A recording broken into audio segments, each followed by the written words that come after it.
Is this better? Yes. Good evening, and thank you very, very much for being here at the National Museum of Industry History. If you've been before, I hope you return. If this is a first visit, please return with your friends. They've done a remarkable job in creating the museum and having it attempt to tell the stories of industry, and more importantly, the employees and the families who are part of that industry.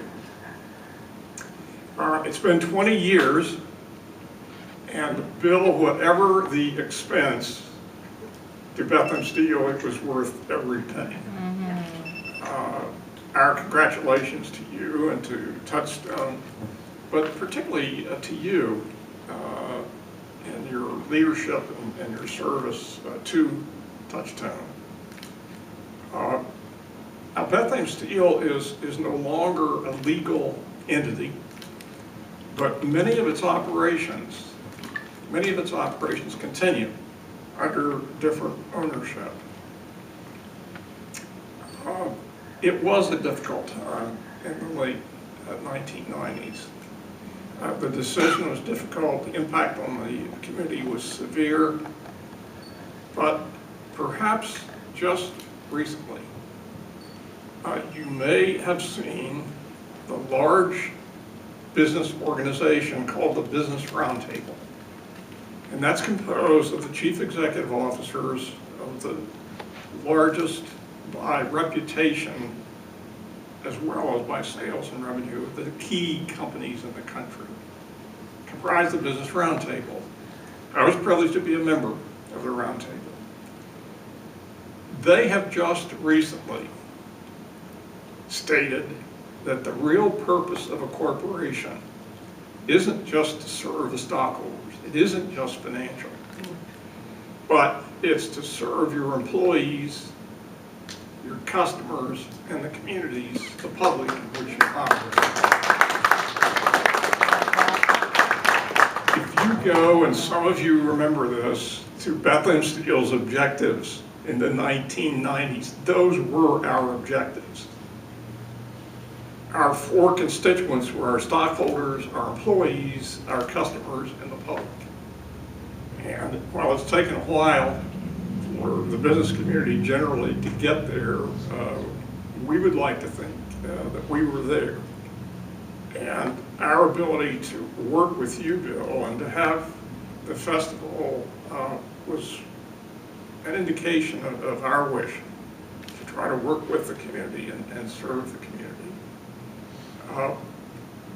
When we closed the Bethlehem plant, our board had two very, very difficult alternatives, and there was a lot of risk either way. One, the easy way, and what industrial corporations generally were doing when they closed a site like this, was to simply comply with the law, remediate the site, comply with the environmental responsibilities, level the buildings, plant in grass, put up a fence, and walk away. That would have been considered environmentally responsible thing to do.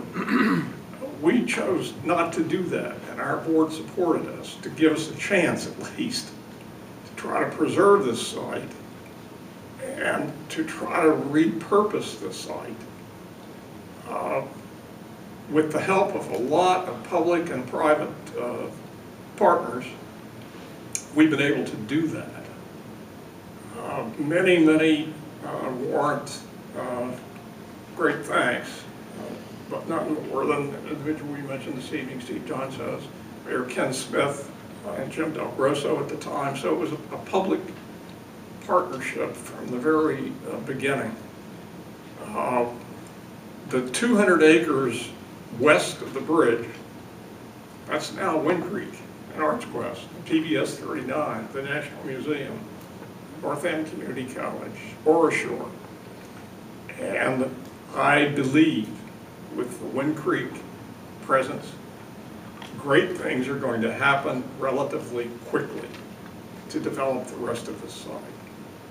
The 1,600 acres east of the bridge, the Bethlehem Commerce Center, is remarkable And that's a place that many, even in our own community, don't know about.